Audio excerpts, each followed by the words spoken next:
Okay, so as you know, Buddha spent 19 vasa in Jetavana. Therefore, there are many things happen in Jetavana here, Savasti. And it's impossible for me to tell you all the story. So I will hear. One is good news, one is bad news. Because life cannot be good all the time. Life also cannot be bad all the time, right? It's a mixture of good and bad. So the good news is that Venerable Rahula, one day he followed Lord Buddha go out city for Pintapata. So long there's nobody invite Buddha for meal, dana, Buddha will bring the monks to go out for Pintapata. So when we go out for Pintapata, so when Venerable Rahula follow after his father, so he looked at his father's, body so shining, so good looking. Then he tried on his meditation subject. His mind become very restless. Then he thought, what will be my prospect, my future, if my father did not become Buddha and become universal Buddha and become universal monarch? So he keep thinking, because he felt that his father is such a great man, and he, being his son, is also a great man. Then Buddha turned back, say, Rahula, this body is made up by 4 elements. Water element, first one is earth element, water fire element, and wind element. What wind element? Whatever, this 4 elements is called material form. So whatever material form, whether it's past, future, whether our past, the form already past or present, or coming very past or present, or coming in the future, or whether it's far, near, inferior, inferior form like animal form, superior like deva form, material form, whether it's far, near, inferior forms should not be regarded as I, myself, or my atta. Okay, this is the acknowledgement given by the Buddha to Rahula. Why suddenly Buddha gives such admonishment to Rahula? What do you think? Admonishment to Rahula? What do you think? Why suddenly go Pintabat? Then Buddha give this talk to Rahula. They must have reason, right? Buddha cannot simply give talk without any reason. Attached to Buddha's body as brilliant, shining. And he, being a son of Buddha, his body is also very brilliant and shining. So he started to attach to the material form.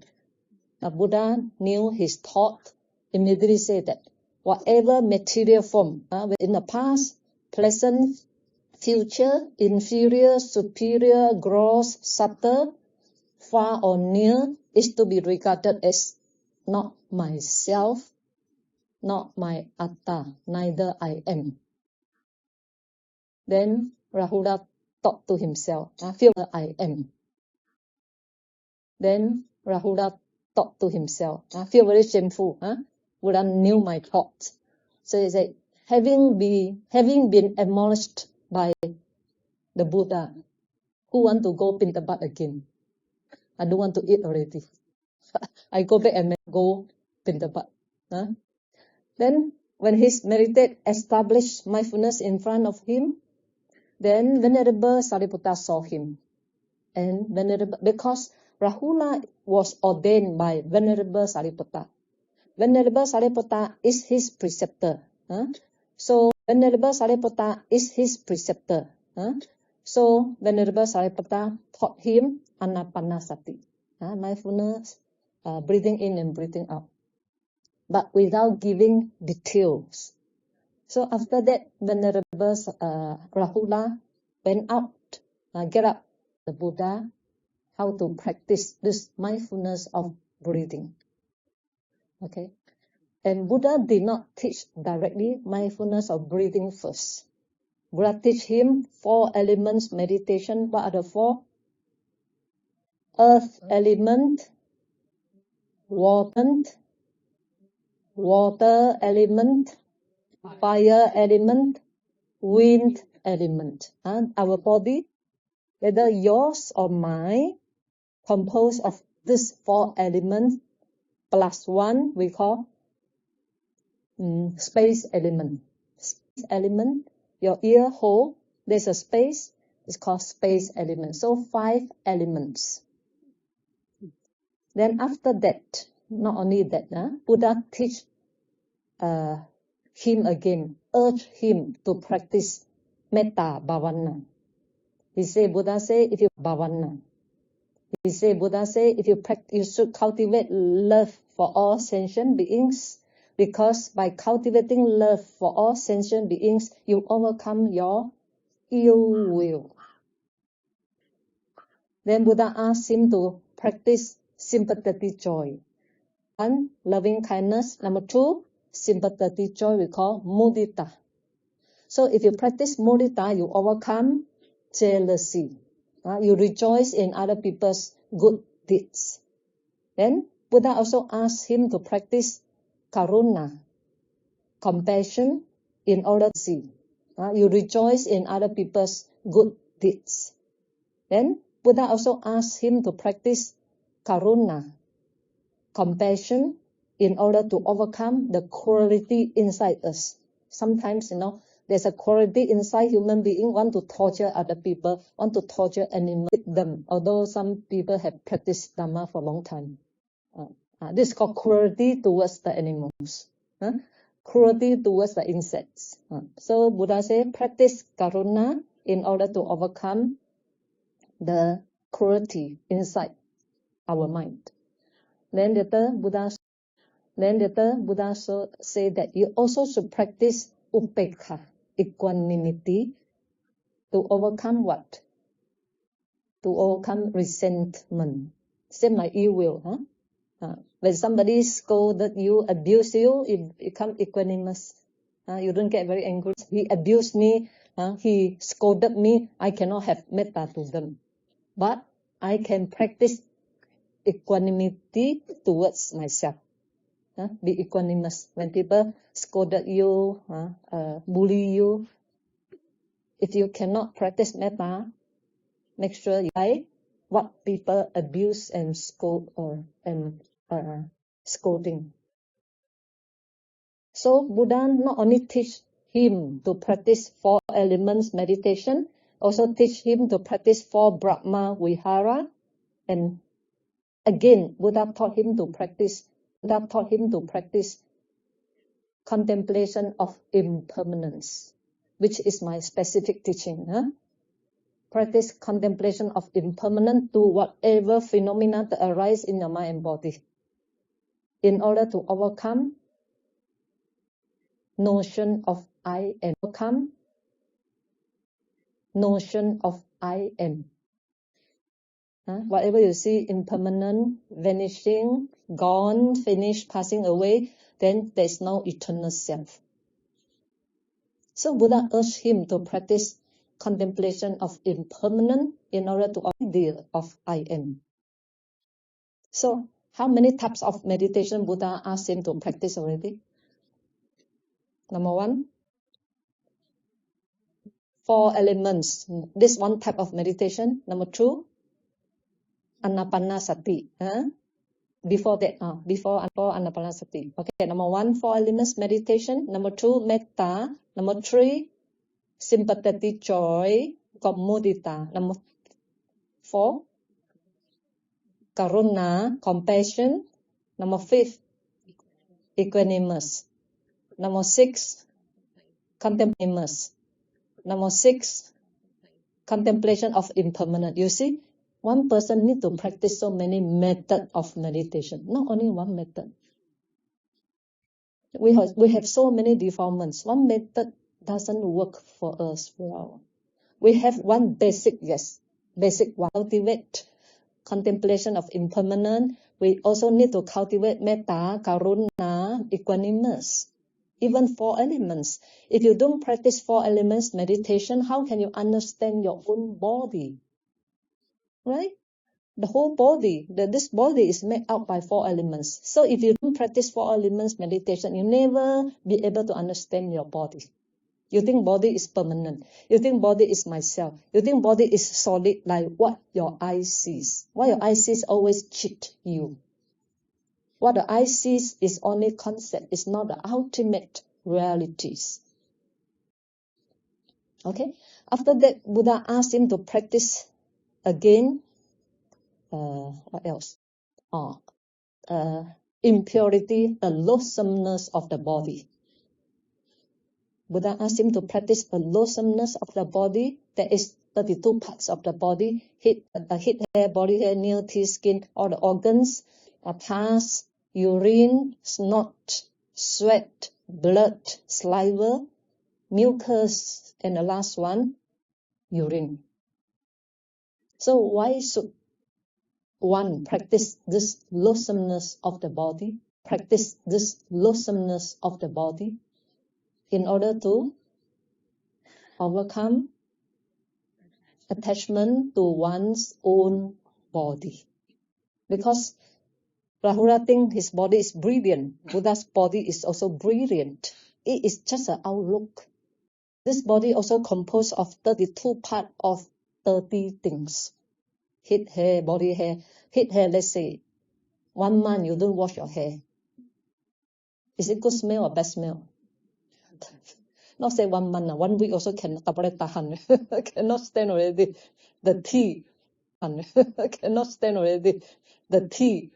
You don't wash early in the morning, or you don't wash for 2 days. You yourself also cannot stand. How can people stand your tea? Right? So all this shows the body, in fact, is very repulsive. It's very smelling. It's very loathsome. It's very loathsome. Therefore, we have to keep washing it. If it is pure by nature, clean by nature, we don't have to wash. We don't have to take shower. We don't have to brush teeth. We don't have to wash our hair. So what our eye see is only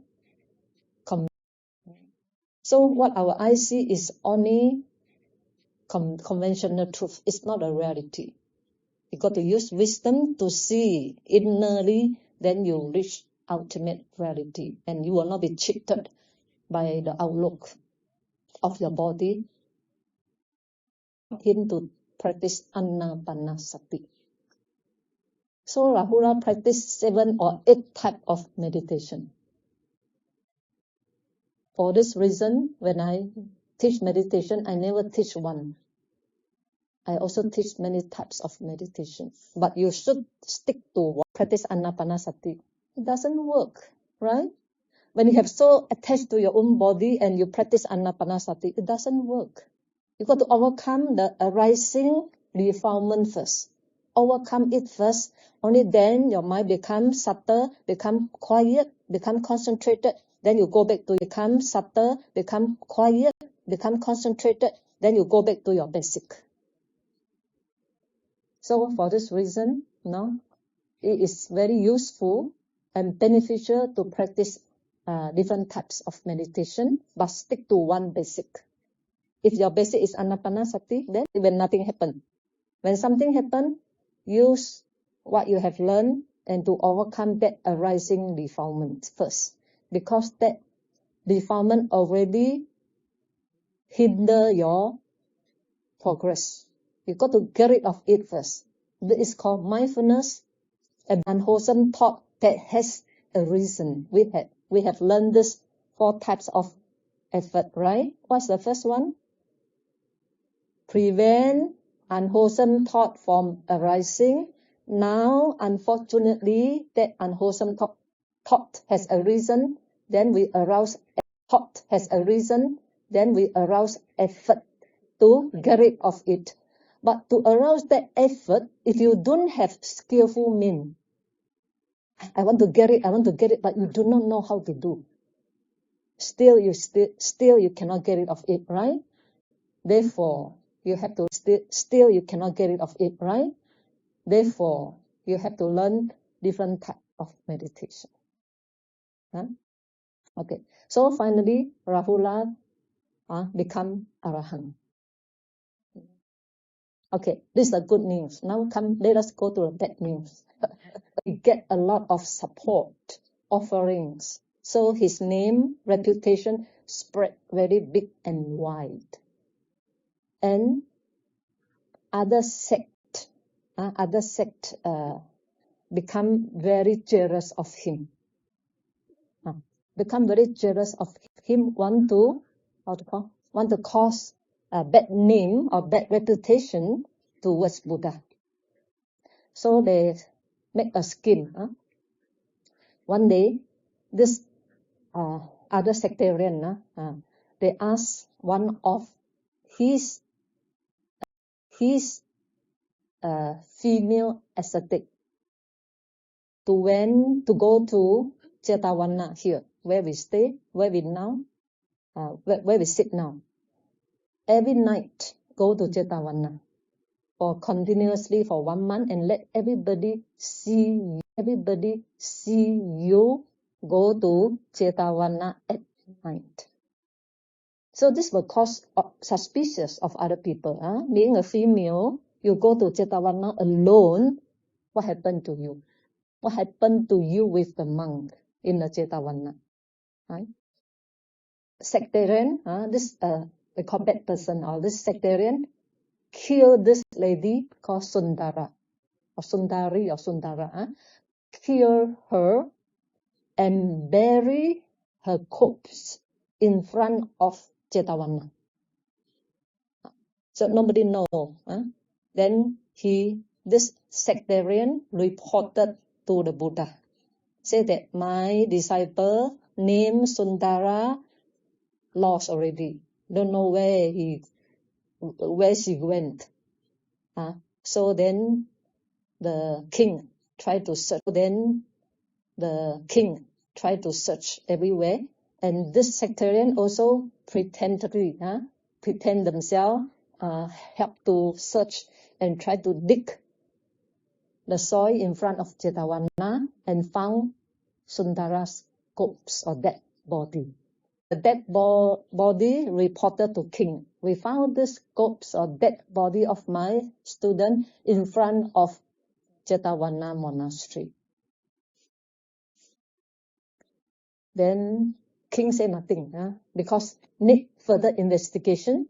King say nothing, but this sectarian, this sect, carry the Sundara's body, go around the city and proclaim that Buddha and his Sangha had killed my disciple.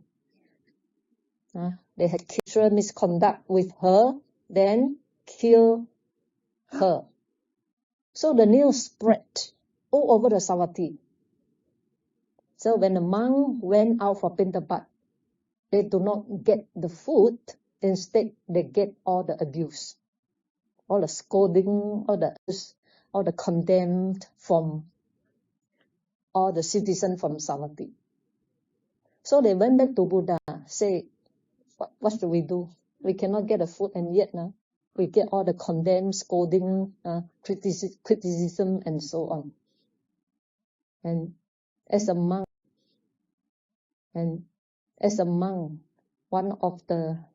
we not only practice meditation, we also need to practice a lot of patience, endurance, right? So Buddha say, never mind. These rumors only will last for 7 days. So please be patient for 7 days. So when you go out, when you hear all this criticism and abuse, you should sing. You should say something. You say that the liar, those who speak lies, will go to hell. Those who commit evil thing and say they did not, will go to hell. Just sing this song. So when the monks went out, when they get all this abuse, condemned, go to hell. Those who have done bad thing and say they do not, will go to hell. So when they sung in this way, then the citizens start to think, if the Buddha's disciple really did a bad thing, really have sexual misconduct with this Santa and had killed her, they will go to hell, right? It's not possible for the monk themselves to curse themselves, go to hell, right? If they have done, then they curse themselves, go to hell. No one will curse themselves, go to hell one. You curse other people, you wouldn't curse yourself, go to hell. Go to hell one. You curse other people, you wouldn't curse yourself, go to hell. So they start to think, not possible. If they really did that, they will not say like that. You see how, how much wisdom Buddha has. He also don't keep quiet. Sometimes defend yourself. No? You just keep quiet and people misthink of you even more. Thought you really did it, therefore you keep quiet. No, Buddha said you should tell like that. Then they will understand. So after 7 days, all the citizens of Savatthi start to realize it's not this killing of Sundara is not done by the Sangha. And finally, the corpse of Sundara also was discovered. Then finally they find the evidence that this Sundara was killed by this sectarian, not by Sangha. Okay, so this is a very big issue happened in Savatthi. So the question is why Buddha and his Sangha get condemned or criticism or scolding or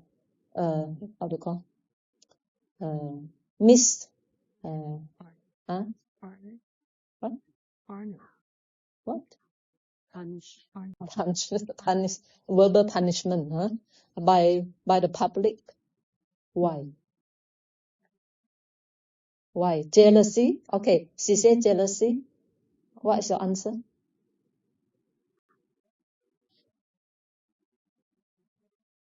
What's the answer? Jealousy is, of course, is one of the reasons from other people. What else?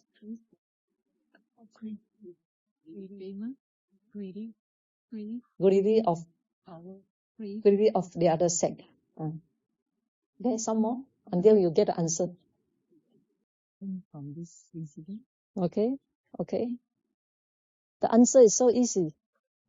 Why would I get all this condemned, unjustified criticism and so on? Why? Yes, because of his previous karma. So when you get all this misery on you, don't blame others. Don't blame others. So you see, therefore I want to know your answer. So you keep on saying external. It's a fault of others because they are jealous of us, because what we never think of because of our bad karma. It's a ripening of Buddha's karma because in his past life, he also condemned one of the Pajjika Buddha.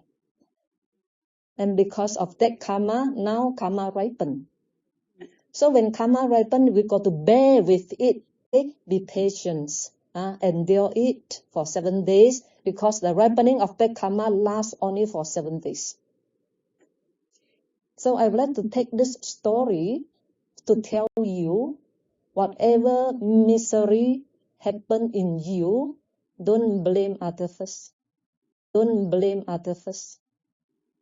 Try to reflect. Sabbe satta kamma sakka.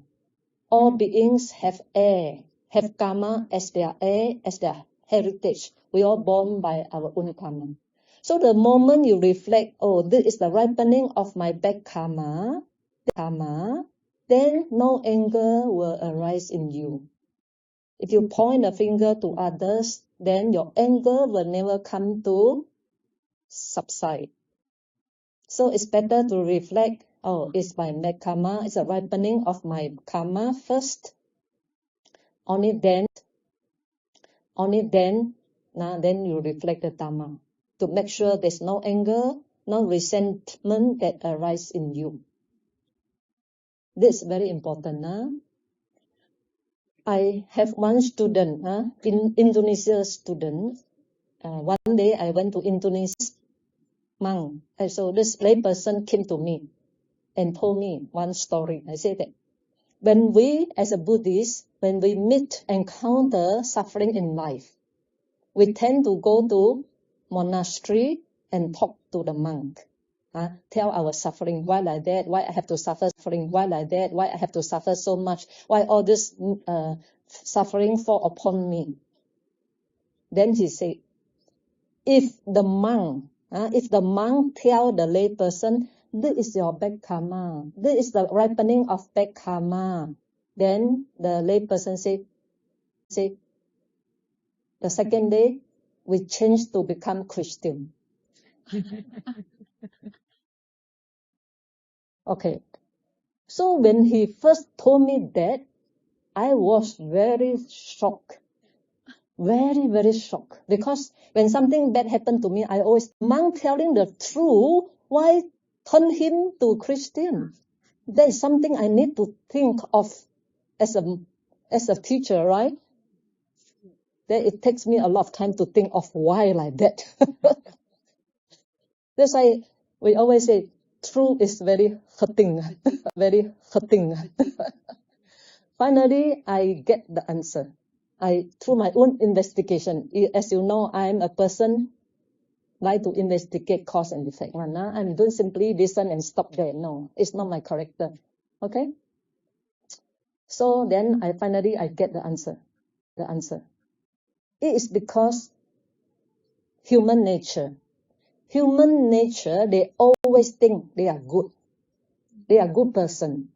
They have done a lot of merit. They have do dana, like you all come pilgrimage, take sila, listen to talk. I am a good person. So many bad things in the past. Right? It couldn't be. So if you say that it's my bad karma, I get very frustrated. I get very angry because of ego, because of ignorance, because they don't understand the nature of the mind. Because they don't understand the nature of samsara, even bodies understand the nature of the mind. Because they don't understand the nature of samsara, even bodhisattva, much greater than you, also perform bad deeds and go to hell. So why should you better than bodhisattva? Why is a human being better than the great man of bodhisattva? Right? Simply because we are very egoistic. We are very ignorant. We don't know mind is very quick. One time I think of good thing, another time I think of bad thing. And when you think of bad thing, this is unwholesome karma already. And sometimes I associate with bad person, then I criticize Buddhism, I criticize Buddha, I criticize Sangha, I condemn Sangha. This can be happen. As I say, Buddha in his past also criticized Pacceka Buddha. Therefore, in his lifetime, he was condemned for 7 days. So we should accept this fact that we are not perfect. We have done bad things in our past. We have done good and bad in our past. So sometimes bad things happen, good things happen in our life, bad things also happen in our life. So when bad things happen in us, understanding this is the ripening of certain unwholesome karma, and it will pass away as well. Sabbe sankhara anicca. Good karma also will pass away, bad karma also will pass away. Only then our mind can be equanimous. Otherwise, how to become equanimous? So next time, when you have any suffering, you go to monk. When the monk tell you this is the bad karma of your past life, Don't turn to Christian. Okay, don't turn to Christian. Most of them do.